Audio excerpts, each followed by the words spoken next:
ಎಕ್ಕ ರಾಜಾರಾಣಿ ವಿಶೇಷ ಕಾರ್ಯಕ್ರಮಕ್ಕೆ ಮತ್ತೊಮ್ಮೆ ಸ್ವಾಗತ.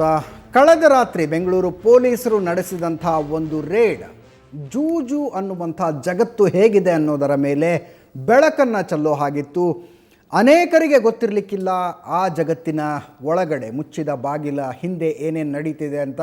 ಸ್ವಲ್ಪ ಹೊತ್ತಿಗೆ ಮುಂಚೆ ಬ್ರೇಕ್ಗಿಂತ ಮೊದಲು ಬೆಂಗಳೂರು ನಗರ ಕ್ರೈಮ್ DCP ಆದಂಥ ಅಭಿಷೇಕ್ ಗೋಯಲ್ ಅವರು ನಮ್ಮ ಜೊತೆ ದೂರವಾಣಿ ಸಂಪರ್ಕದಲ್ಲಿ ಮಾತನಾಡ್ತಾ ಹೇಳಿದರು, ಹೆಚ್ಚು ಕಡಿಮೆ 3 ಕೋಟಿ ಮೌಲ್ಯದ ಕೂಪನ್ಗಳು ಸಿಕ್ಕಿದೆ ನೆನ್ನೆ ಜೂಜಾಡೋದಕ್ಕೆ ಬಂದವರಿಂದ ಅನ್ನುವಂಥದ್ದು. ಜೂಜಾಡೋದಕ್ಕೆ ಅಂತಾನೆ ಗುಜರಾತ್ನ ರಾಜಧಾನಿ ಅಹಮದಾಬಾದ್ನಿಂದ ವಿಮಾನದಲ್ಲಿ ಹೊರಟು ಬೆಂಗಳೂರಿಗೆ ಬಂದು ತಲುಪಿ 3 ರಾತ್ರಿ 2 ಹಗಲು ಜೂಜಾಡ್ಕೊಂಡು ಇಲ್ಲಿಂದ ಹೊರಡುವಂಥ ಪ್ಲ್ಯಾನ್.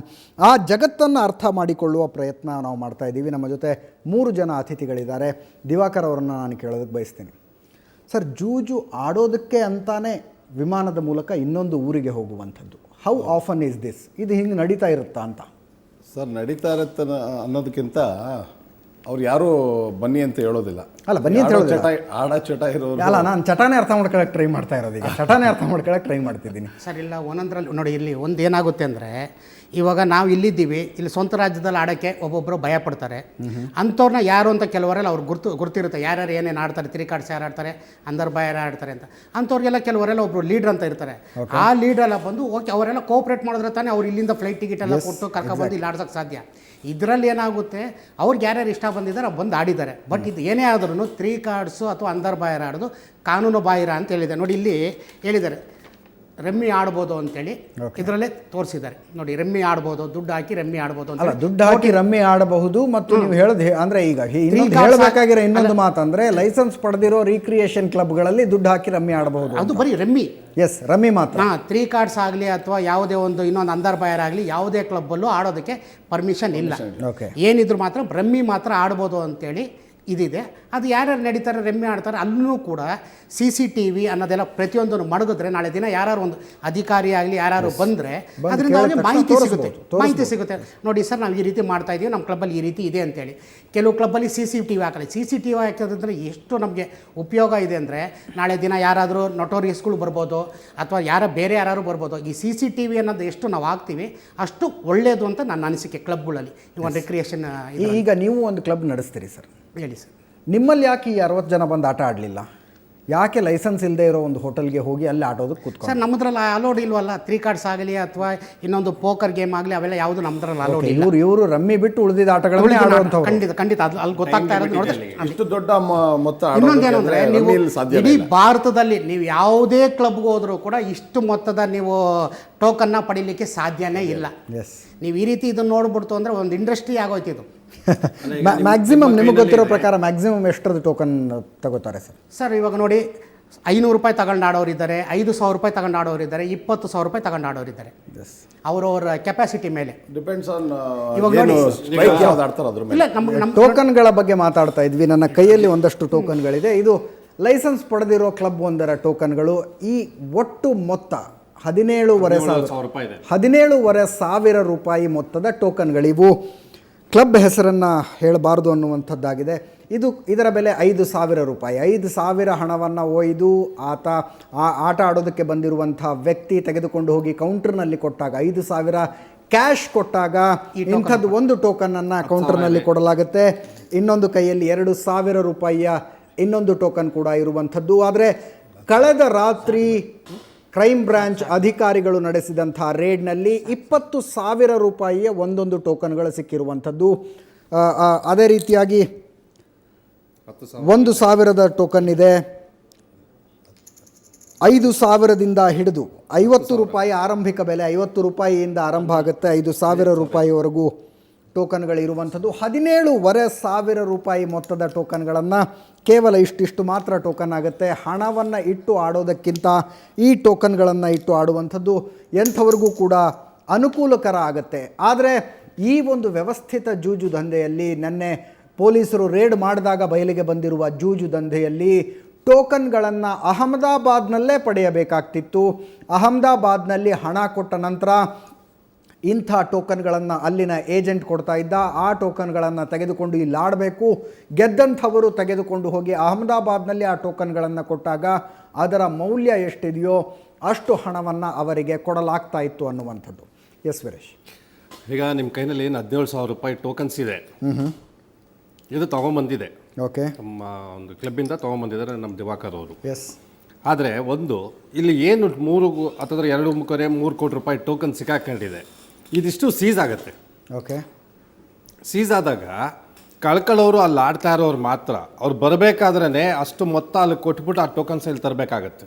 ಸೊ ನಿಮ್ಮ ಪ್ರಕಾರ ಈಗ ಅವ್ರ ಹಣ ಯಾವುದು ಸಿಗೋದಿಲ್ಲ, ಕೊನೆ ಪಕ್ಷ ಎಷ್ಟೆಷ್ಟು ಪೊಲೀಸರು ಯಾವ ಮಟ್ಟಿಗೆ ಸೀಸ್ ಮಾಡಿದ್ದಾರೆ ಅನ್ನೋದು ಒಂದು ಇದ್ರ ಮೇಲೆ ಆಗುತ್ತೆ. ಯಾಕಂದರೆ ಅದು ಕಾಸು ಕೊಟ್ಟು ತೊಗೊಂಬಂದಿದ್ದಲ್ಲ, ಲೈಸೆನ್ಸ್ ಆಗಿ ತೊಗೊಂಬಂದಿದ್ದಾರೆ ಅನ್ನೋದು ಇಂಪಾರ್ಟೆಂಟ್ ಆಗುತ್ತೆ. ಓಕೆ, ಇದು ಪೊಲೀಸವರು ಅಷ್ಟು ಸೀಸ್ ಮಾಡಿದ್ರೆ ಆ ಟೋಕನ್ ಬೆಲೆಗಳು ಎಷ್ಟಿದೆ ಅಂದ್ಬಿಟ್ಟು ನಮ್ಗೆ ಗೊತ್ತಿಲ್ಲ. ಈಗ ಯಾವುದೇ ಒಂದು ಪ್ರತಿಷ್ಠಿತ ಕ್ಲಬ್ನಲ್ಲಾದರೆ ಆ ಕ್ಲಬ್ಬಲ್ಲಿ ಅಮೌಂಟ್ ಇಂದ ಆ ಕ್ಲಬ್ ಹೆಸರಿರುತ್ತೆ, ಯಾವುದೋ ಒಂದು ಮಾರ್ಕ್ ಇರುತ್ತೆ. ಅದೆಲ್ಲಿಂದ ಆ ಟೋಕನ್ಸ್ಗಳ ಮೇಲೆ ಮಾರ್ಕ್ ಇದೆಯಾ ಅನ್ನೋದೊಂದು ಇಂಪಾರ್ಟೆಂಟು. ಬಹುಶಃ ಅವ್ರು ತರಬೇಕಾದ್ರೂ ಸಹ ಅಲ್ಲಿ ಇಷ್ಟೊಂದು ಅಮೌಂಟ್ ಡಿಪಾಸಿಟ್ ಮಾಡಿ ಬರಬೇಕಾಗತ್ತೆ. ಬಹುಶಃ ಅಲ್ಲಿದ್ದವ್ರು ಎಷ್ಟು ಕಳ್ಕೊಂಡಿದ್ದಾರೆ ಅನ್ನೋದು ಯೋಚನೆ ಮಾಡಬೇಕಾಗತ್ತೆ. ಈಗ ಹೇಳಕ್ಕೆ ಬರಲ್ಲ ಅದು. ಈಗ 5,000 ಅಂದರೆ ಇಂಟು 2 ಮಾಡ್ಬೋದು. 10,000 5,000ಕ್ಕೆ 10,000 ಆಗ್ಬೋದು. ಓಕೆ ಓಕೆ, ಅಂದರೆ ಇಲ್ಲಿ ಸದ್ಯಕ್ಕೆ ಗೊತ್ತಾಗಿರೋ ಮೊತ್ತ 3 ಕೋಟಿ. 3 ಕೋಟಿ, ಅದು 6 ಕೋಟಿ ಇರ್ಬೋದು, ಇಲ್ಲ 100%. ನಾನು ಅದರಲ್ಲೇನು ಡೌಟ್ ಏನಿಲ್ಲ. ಯಾಕೆಂದ್ರೆ 1:2, 1:3, 1:5 ಇಲ್ಲದೆ 1:5 ಮೀನ್ಸ್ ಅಂತಂದ್ರೆ ಈಗ ನಿಮ್ಮ ಹತ್ರ ಅಲ್ಲಿ 10,000 ರೂಪಾಯಿ ಟೋಕನ್ ಇತ್ತು ಅಂದ್ರೆ 1:5 ಮೀನ್ಸ್ 50,000 ಆಗುತ್ತೆ. ಅದು ಅವ್ರು ಏನೇ ಒಪ್ಪಂದ ಮಾಡ್ಕೊಂಡಿರ್ತಾರೆ ಆಡ್ತಕ್ಕಂಥವ್ರಿಗೂ ಒಪ್ಪಂದ ಮಾಡ್ಕೊಂಡಿರ್ತಾರೆ, ಕೂಪನ್ ಕೊಡ್ತಾ ಇರುವಂತವರ ಮಧ್ಯದ ಒಪ್ಪಂದ ಏನ್ ಮಾಡ್ತಾರೆ. ಇಲ್ಲಿ 5,000 ರೂಪಾಯಿ ಕೂಪನ್ ಇದೆ, 5,000ಗಳನ್ನು ಕೊಟ್ಟಾಗ ಈ ಕೂಪನ್ ಅನ್ನು ಪಡೆಯಲಾಗಿದೆ. ಆದರೆ ಕ್ಲಬ್ನ ಮ್ಯಾನೇಜ್ಮೆಂಟ್ನವರ ಜೊತೆಗಿನ ಹೊಂದಾಣಿಕೆಯ ಮೇಲ್ಗಡೆ ಹೋಗುವಂಥದ್ದು 5,000 ರೂಪಾಯಿ ಅಂತ ಬರೆದುಕೊಂಡಿರೋ ಕೂಪನ್ 10,000ದ್ದು ಆಗಿರಬಹುದು, 50,000ದ್ದು ಕೂಡ ಆಗಿರಬಹುದು ಅನ್ನುವಂಥದ್ದು. ಸೊ ಬೆಂಗಳೂರು ಪೊಲೀಸರಿಗೆ 3 ಕೋಟಿ ರೂಪಾಯಿಯ ಕೂಪನ್ಗಳು ಒಟ್ಟು ಸಿಕ್ಕಿರುವಂಥದ್ದು. ಅದರ ಮೊತ್ತ 6 ಕೋಟಿ ಆದರೂ ಆಗಿರಬಹುದು, 12 ಕೋಟಿ ಆದರೂ ಆಗಿರಬಹುದು ಅನ್ನುವಂಥದ್ದು. ವೀರೇಶ್, ನನಗೆ ಇನ್ನೂವರೆಗೂ ಅರ್ಥ ಆಗದೆ ಇರೋವಂಥದ್ದು ಇನ್ನೊಂದು, ನಾನು ಇಬ್ಬರಿಗೂ ಕೂಡ ಅದೇ ಪ್ರಶ್ನೆಯನ್ನು ಕೇಳಿದೆ. ಜೂಜ್ ಆಡೋದಕ್ಕೆ ಅಂತಾನೇ ಹೋಗುವಂಥದ್ದು, ಜೂಜ್ ಆಡೋದಕ್ಕೆ ಅಂತಾನೇ ದೂರದ ಊರಿಗೆ ಪ್ರಯಾಣವನ್ನು ಬೆಳೆಸುವಂಥದ್ದು. ಹೌ ಆಫನ್ ಇಟ್ ಈಸ್ ಎಷ್ಟು ಅಲ್ಲ ಸರ್, ಅದು ಬಂದು ಅವರವರ ಹವ್ಯಾಸ ಅಲ್ಲ, ಹವ್ಯಾಸದ ಬಗ್ಗೆನೇ ನಾನು ವೀರೇಶ್ ಅವರಿಂದ ಕೇಳ್ಕೊಳ್ಳೋದಕ್ಕೆ. ಬಹುಶಃ ಏನಾಗುತ್ತೆ ಅಂದರೆ ಈ ಕಾರ್ಯಕ್ರಮಕ್ಕೆ ನೀವು 50 ಜನ ಕರೆದ್ರೆ ಒಬ್ಬರು ಸಿಗೋದು ಕಷ್ಟ. ಹೌದು, ಇಸ್ಪೀಟ್ ಬಗ್ಗೆ ಮಾತಾಡೋದಕ್ಕೆ ಅಂತ ಕರೀತಾರೆ ಅಂತ ಅಂದರೆ 10 ಸತಿ ಯೋಚನೆ ಮಾಡ್ತಾರೆ. ನಾವ್ಯಾರು ರೆಗ್ಯುಲರ್ ಇಸ್ಪೀಟ್ ಆಡೋರಲ್ಲ. ಇಸ್ಪೀಟ್ ಬಗ್ಗೆ ನಮ್ಗೆ ಗೊತ್ತು, ನಾವು ಆಡ್ತೀವಿ, ಇಲ್ಲ ಅಂತಲ್ಲ. ಸಣ್ಣ ಅಮೌಂಟ್ ಆಡ್ತಾ ಇದ್ವಿ ಅವಾಗ ಒಂದೊಂದು ಟೈಮಲ್ಲಿ, ಬೇಜಾರಾದಾಗ ಆಡ್ತೀವಿ, ಹೊರ ಊರುಗಳಿಗೆ ಹೋಗ್ಬೇಕಾದ್ರೆ ಆಡ್ತೀವಿ. ಆದರೆ ಈ ಮಟ್ಟಕ್ಕಲ್ಲ, ಸಣ್ಣ ಆಟಗಳು ಆಡೋಂಥವ್ರು. ಆದರೆ ಹೊರಗಡೆ ಊರಿಗೆ ಅಂತ ಅಂದ್ಬಿಟ್ಟು ಹೋದಾಗ ಏನಾಗುತ್ತೆ, ಈಗ ನಾವು ಲೆಕ್ಕ ತಗೊಳ್ಳೋದಾದರೆ ಪ್ಯಾಕೇಜ್ ಟೂರ್ಸ್ ಅಂತ ಮಾಡ್ತಾರೆ. ಓಕೆ, ಸಿಂಗಾಪುರು, ಬ್ಯಾಂಕಾಕು, ಹಾಂಗ್ಕಾಂಗು, ಮಲೇಷ್ಯಾ ಅಂತ ಅಂದ್ಬಿಟ್ಟು ಪ್ಯಾಕೇಜ್ ಟೂರ್ಸ್ಗಳು ಮಾಡ್ತಾರೆ. ಪ್ಯಾಕೇಜ್ ಟೂರ್ಸಲ್ಲಿ ಎಲ್ಲ ಊರು ತೋರಿಸ್ಕೊಂಬರೋಕ್ಕೆ ಅಂತ ಮಾಡ್ತಾರೆ. ಬಟ್ ಇಸ್ಪೀಟ್ ಆಡೋದಕ್ಕೆ ಅಂದ್ಬಿಟ್ಟೆ ಪ್ಯಾಕೇಜ್ ಟೂರ್ಸ್ಗಳು ಇದೆ. ಇಸ್ಪೀಟ್ ಆಡೋದಕ್ಕೆ ಅಂತಾನೆ ಪ್ಯಾಕೇಜ್ ಟೂರ್ಸ್ಗಳು ಮಾಡ್ತಾರೆ. ಆ ಟೂರ್ನಲ್ಲಿ ಆಗಿರೋಂಥ ಒಂದು ಇನ್ಸಿಡೆಂಟ್ ಇದು. ಓಕೆ, ಖಂಡಿತ. ಸೊ ಇದರಲ್ಲಿ ಜಾಸ್ತಿ ಲಾಭ ಮಾಡೋದು ಯಾರು ಅಂದರೆ ಪ್ಯಾಕೇಜ್ ಟೂರ್ಸ್ನಲ್ಲಿ ಏನಾಗುತ್ತೆ, ಟ್ರಾವೆಲ್ ಪ್ಯಾಕೇಜ್ ಟೂರ್ಸಲ್ಲಿ ಏಜೆಂಟ್ಗೆ ಒಂದು ಸಣ್ಣ ಮೊತ್ತದ ಅಮೌಂಟ್ ಬರುತ್ತೆ. ಆದರೆ ಇಲ್ಲಿ ಏಜೆಂಟ್ ಜಾಸ್ತಿ ಕಾಸು ಮಾಡ್ತಾರೆ. ಓಕೆ ಓಕೆ, ಅವ್ರಿಗೆ ಏನು ಫ್ಲೈಟ್ ಟಿಕೆಟ್ ಕೊಟ್ಟಿರ್ಬೋದು, 5 ಸ್ಟಾರ್ ಊಟ ಕೊಡ್ಬೋದು, ಇಲ್ಲ ಅಕಾಮಿಡೇಷನ್ ಕೊಡ್ಬೋದು. ಆದರೆ ಹೆಚ್ಚು ಕಾಸು ಮಾಡೋದು ಆ ಪ್ಲೇಯರ್ಸ್ಗಿಂತ ಆರ್ಗನೈಸರ್. ಆತ ಟೋಕನ್ ಕೊಟ್ಟು ವ್ಯವಸ್ಥೆ ಮಾಡಿ ಇಲ್ಲಿ ಕಳ್ಕೊಳ್ಳೋ ಎಷ್ಟು ಜನ ಕಳ್ಕೊತಾರೋ ಜಾಸ್ತಿ ಮೊತ್ತ ಅವ್ನು ಸಂಪಾದನೆ ಮಾಡಿರ್ತಾನೆ ಹೊರತು ಕಳ್ಕೊಳ್ಳೋರು ಇವರೇನೆ. ಆಮೇಲೆ ಪ್ಯಾಕೇಜ್ ಟೂರ್ ಅಂತ ಹೋಗ್ತಾರಲ್ಲ, ನಾನು ಹೇಳ್ತಾ ಇರೋದು ಇಸ್ಪೀಟ್ಗೆ ಅಂದ್ಬಿಟ್ಟೆ ಕೆಲವರು ಹೋಗೋದಿದ್ದಾರೆ. ನಮ್ಮಲ್ಲೇ ಭಾಳ ಜಾಸ್ತಿ ಸ್ನೇಹಿತರುಗಳಿದ್ದಾರೆ, ಶ್ರೀಲಂಕಾಗೆ ಹೋಗ್ತಾರೆ, ಮಕಾವ್ಗೆ ಹೋಗ್ತಾರೆ ಇಸ್ಪೀಟ್ ಆಡೋದಕ್ಕೆ. ಖಂಡಿತ 2 ದಿವಸದ ಮಟ್ಟಿಗೆ ಹೋಗ್ತಾರೆ. ನೋಡಿ, ಅಲ್ಲಲ್ಲ, ಸಾಯಂಕಾಲ 7 ಗಂಟೆಗೆ ಫ್ಲೈಟ್ ಎತ್ತುತ್ತಾರೆ, 8 ಗಂಟೆ ಶ್ರೀಲಂಕಾಗೆ. ಈಗ ಸಾಯಂಕಾಲ ಇಲ್ಲಿಂದ ಹೊರಟಿರ್ತಾರೆ, ರಾತ್ರಿ ಶ್ರೀಲಂಕಾ ಅವ್ರು ರೂಮ್ ಹಾಕ್ಕೊಟ್ಟಿರ್ತಾರೆ. ಆ ರೂಮಲ್ಲಿ ಕೂತ್ಕೊಂತಾರೆ. ಬೆಳಗ್ಗೆ ಎದ್ದು ಕಾರ್ ಬರುತ್ತೆ, ಕಾರ್ ಕರ್ಕೊಂಡೋಗಿ ಕ್ಯಾಸಿನೋಗಿ ಬಿಡ್ತಾರೆ. ಓಕೆ, ಕ್ಯಾಸಿನೋ ಯಾವ ರೀತಿ ಇದೆ ಅಂದರೆ ನಿಮ್ಮ ಸ್ಟೇಕ್ಗೆ ತಕ್ಕಂಗೆ ನೀವು ಯಾವ ರೀತಿ ಆಡ್ತೀರಿ ಅನ್ನೋ ತಕ್ಕಂಗೆ ಅಲ್ಲಿ ಜಾಗ ಇದೆ. ಅಲ್ಲಿ ಒಳಗಡೆ ಹೋಗಿ ಆಡ್ಬೋದು. ಸಣ್ಣ ಮೊತ್ತ ಆಡ್ತೀರಾ ಆಡಿ, ದೊಡ್ಡ ಮೊತ್ತ ಆಡ್ತೀರಾ ಅದೊಂದು ಸಪ್ರೇಟ್ ರೂಮ್ ಇದೆ, ಆ ರೂಮ್ ಒಳಗಡೆ ಬಿಡ್ತಾರೆ. 2 ದಿವಸ ಆಡ್ತಾರೆ, ನೆಟ್ಟಿಗೆ ವಾಪಸ್ ಬರ್ತಾರೆ. ಆಮೇಲೆ ಭಾಳ ಜನ ನಮ್ಮಲ್ಲಿ ಹೋಗ್ತಾ ಇರೋದೇನು ಅಂತಂದರೆ, ಸೊ ಶ್ರೀಲಂಕಾ ತನಕ ಹೋಗಿ ಕಸಿನೋದಲ್ಲಿ ಇಸ್ಪೀಟ್ ಆಡಿ ಹಣ ಕಳ್ಕೊಂಡು ಅಥವಾ ಹಣ ಗಳಿಸ್ಕೊಂಡು ವಾಪಸ್ ಬಂದ್ಬಿಡೋದು. ಸರ್, ಅದರಲ್ಲಿ ಗೆದ್ದವ್ರು ಜಾಸ್ತಿ ಇದ್ದಾರೆ. ಅದ್ರಲ್ಲಿ ಗೆದ್ದವ್ರು ಜಾಸ್ತಿ ಅನ್ನಂತ ಪ್ರಶ್ನೆ ಬರಲ್ಲ. ಅವ್ರವ್ರ ಅದೃಷ್ಟ. ಸರ್, ಗೆದ್ದವರು ಇರ್ತಾರೆ, ಸೋತವರು ಇರ್ತಾರೆ. ಬಟ್ ಹೆಚ್ಚಿನ ಪ್ರಮಾಣದಲ್ಲಿ ಅಲ್ಲಿ ಹೋಗಿ ಆಡ್ತಕ್ಕಂಥವ್ರು ಸಾಮಾನ್ಯ ಮನುಷ್ಯರಲ್ಲ. ಅದನ್ನ ದಯವಿಟ್ಟು ಹೇಳಕ್ಕೆ minimum ಹೋಗ್ಬೇಕಾದ್ರೆ ಇಷ್ಟಪಡ್ತೀನಿ. minimum ಒಂದು ಲಕ್ಷ ಸಾಮಾನ್ಯ ಮನುಷ್ಯರಲ್ಲ ಅಂದರೆ ಯಾರು ಅವರು? ಸಾಮಾನ್ಯವಾಗಿ ಇವಾಗ ನೋಡಿ, ಈ ಇಟ್ಕೆ ಕೆಲಸ, ಗಾರೆ ಕೆಲಸ ಮಾಡೋನಂತೂ ಹೋಗಕ್ಕೆ ಸಾಧ್ಯ ಇಲ್ಲ. ಅದು ಅರ್ಥ ಆಗುತ್ತೆ ಸರ್. ಓಕೆ, ಯಾವ್ದಾದ್ರು ಪ್ರಿಂಟಿಂಗ್ ಪ್ರೆಸ್ಸಲ್ಲಿ ಕೆಲಸ ಮಾಡೋನಂತೂ ಹೋಗಕ್ಕೆ ಸಾಧ್ಯ ಇಲ್ಲ. ಅವನ ಇನ್ಕಮ್ ಪ್ರತಿ ಒಂದು ತಿಂಗಳಿಗೆ ಕಡಿಮೆ ಅಂದ್ರೂ more than 5 to 25 lakhs ಇರ್ತಕ್ಕಂಥವ್ನು ಮಾತ್ರ ಅಲ್ಲಿ ಹೋಗಕ್ಕೆ ಸಾಧ್ಯ. ಯಾಕಂದರೆ ಅಲ್ಲಿ ಹೋಗ್ಬೇಕಂದ್ರೆ ಕಡಿಮೆ ಅಂದ್ರೂ 5 ಲಕ್ಷದ ಮೇಲೆ ತಗೊಂಡು ಹೋಗೋದು. ಇವನ್ ಹೈದ್ರಾಬಾದ್ ಅವರಾಗಲಿ, ಮಡ್ರಾಸ್ ಅವರಾಗಲಿ, ಅಥವಾ ನಮ್ಮ ಕರ್ನಾಟಕದವರಾಗಲಿ ಯಾರು ಇದುವರೆಗೂ ಹೋಗ್ತಾ ಇದ್ದಾರೆ, ಏನು ಬೇಡಿ ನಿಮಗೆ ಗೋವಾ ಫ್ಲೈಟ್ ಇದೆಯಲ್ಲ, ಅದ್ರಲ್ಲಿ ಹೋಗ್ಬಿಟ್ರೆ ಯಾರ್ಯಾರು ಹೋಗ್ತಾರೆ ನಿಮಗೆ ಗೊತ್ತಾಗೋದು. ಇದಕ್ಕಿಂತ ಮುಂಚೆ ಗೋವಾ ಫ್ಲೈಟ್ ಖಾಲಿ ಹೋಗ್ತಾ ಇತ್ತು ನಿಮ್ಗಲ್ಲೇ. ಸೊ ಅಲ್ಲಿ ಕಸಿನೋಗೆ ಲೈಸೆನ್ಸ್ ಸಿಕ್ಕ ಮೇಲೆ ಜಾಸ್ತಿ ಆಗಿದೆ ಅಂತ 100% ನೀವು ವೆರಿಫಿಕೇಶನ್ ಮಾಡಿದ್ರೆ ಸಿಗುತ್ತಲ್ಲ ಅಲ್ಲೇನೆ. ನಾವೇನು ಹೇಳೋ ಅವಶ್ಯಕತೆನೇ ಇಲ್ಲ. ಇದರಲ್ಲಿ ನಾವೇನು ಹೇಳೋ ಅವಶ್ಯಕತೆನೇ ಇಲ್ಲ. ನೀವು ಅಲ್ಲಿ ಎನ್ಕ್ವೈರಿ ಮಾಡಿದ್ರೆ ಇದಕ್ಕಿಂತ ಮುಂಚೆ ಎಷ್ಟಿತ್ತು, ಈಗ ಎಷ್ಟು ಜನ ಓಡ್ತಾ ಇದ್ದಾರೆ, ಯಾರ್ಯಾರು ಹೋಗ್ತಾ ಇದ್ದಾರೆ ಅದು ಸಿಕ್ಬಿಡುತ್ತೆ. ದಿವಾಕರ್ ಅವರು, ನನಗೂ ಸೇರಿದಂತೆ ಅನೇಕರಿಗೆ ಆಶ್ಚರ್ಯ ಅದು. ಇಸ್ಪೀಟ್ ಆಡೋದಕ್ಕೆ ಅಂತಲೇ ವಿದೇಶಕ್ಕೆ ಹೋಗಿ ಇಸ್ಪೀಟ್ ಆಡ್ಕೊಂಡು ವಾಪಸ್ ಬಂದುಬಿಡುವಂಥದ್ದು.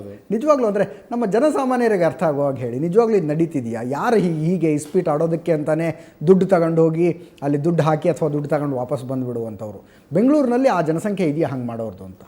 ಖಂಡಿತ ಇದೆ. ಯಾಕೆಂದರೆ ನೋಡಿ, ಜೂಜು ಅಂದರೆ ಈಗ ರೇಸ್ ಆಡೋ ಜನ ವರ್ಗನೇ ಬೇರೆ ಇರುತ್ತೆ, ಕಾರ್ಡ್ಸ್ ಆಡೋ ಜನ ವರ್ಗನೇ ಬೇರೆ ಇರುತ್ತೆ, ಮತ್ತು ನಾನಾ ರೀತಿ ಜೂಜು ಅಂದರೆ ಬೇರೆ ಬೇರೆ ರೀತಿ ಹಣ ಕಟ್ಟಿ ಮಾಡುವಂಥದ್ದು. ಈಗ ಒಳ್ಳೆ ಒಳ್ಳೆ ನಮ್ಮ ಶತ್ರುಗಳಿಗೆ ಹಾಳು ಮಾಡಬೇಕು ಅಂತ ಹೇಳಿದ್ರೆ ಬೇರೆ ಏನೂ ಮಾಡಬಾರ್ದು. ಒಂದು ಅಂದರ್ ಬಾಯರ್ ಒಂದು ಕಲಿಸ್ಬಿಟ್ಟು ನಾವೇ ಅವ್ನಿಗೆ ಒಂದು 100 ಕೊಟ್ಟು 200 ಬಂದೇ ಬರುತ್ತೆ ಅವ್ನಿಗೆ. 200 ಹೆಚ್ಚು ಕಮ್ಮಿ ಒಂದು 2000 ಆಗುತ್ತೆ. ಅವನು ಅದು ತೋರಿಸ್ಬಿಟ್ಟು ಮತ್ತೆ ಒಂದು ಸಲ ರೇಸ್ ಕೋರ್ಸ್ ಎಂಟ್ರಿ ಕೊಟ್ಬಿಟ್ಟು ಬಂದರೆ ರೇಸ್ ಕುದುರೆ ಫಸ್ಟ್ ಅವನಿಗೆ ಬರುತ್ತೆ. ಯಾವ ಹೊಸಬನ ಅವ್ನು ನಾಳೆ ಮಾಡಬೇಕು ಅಂದರೆ ಫಸ್ಟ್ ಕರ್ಕೊಂಡೋಗಿ ರೇಸ್ ಕೋರ್ಸ್ ಬಿಟ್ಲೇರಿಸ್ಬೇಕು. ನಾವು ಬಿಟ್ಬಿಡ್ಬೇಕಿನ್ನ ಅವನು ಅವನೇ ಹಾಳಾಗಿ ಹೋಗ್ತಾನೆ ಸರ್. ಅಲ್ಲ, ಸೇಡು ತೀರಿಸಿಕೊಳ್ಳುವ ಹೊಸ ದಾರಿ ಅದು ಜೂಜಿ. ಬಟ್ ಹೇಳಿದ್ದು ಜೂಜಲ್ಲಿ ಒಂದೇನು ಅಂದರೆ ಲಕ್ ಸರ್, ಅಷ್ಟೇ. Yes, exactly. ನಾನು ಲಕ್ ಅನ್ನುವಂಥದ್ದು, ಜೂಜಿನಲ್ಲಿ ಬರೀ ಹಣ ಕಳ್ಕೊಂಡಿರೋರ ಬಗ್ಗೆ ಮಾತ್ರ ಮಾತಾಡ್ತೀವಿ. ಹಣ ಕಳ್ಕೊಂಡಿರೋರ ಜೊತೆ ಗಳಿಸಿದವರು ಇದ್ದಾರಾ, ಜೂಜ್ ಮೂಲಕ ಜೀವನದಲ್ಲಿ ಉದ್ಧಾರ ಆದವರು ಇದ್ದಾರಾ? ಆ ವಿಷಯದ ಬಗ್ಗೆ ನಮ್ಮ ಅತಿಥಿಗಳ ಜೊತೆ ಮಾತಾಡ್ತೀನಿ. ಅದಕ್ಕಿಂತ ಮುಂಚೆ ಒಂದು ಸಣ್ಣ ಬ್ರೇಕ್.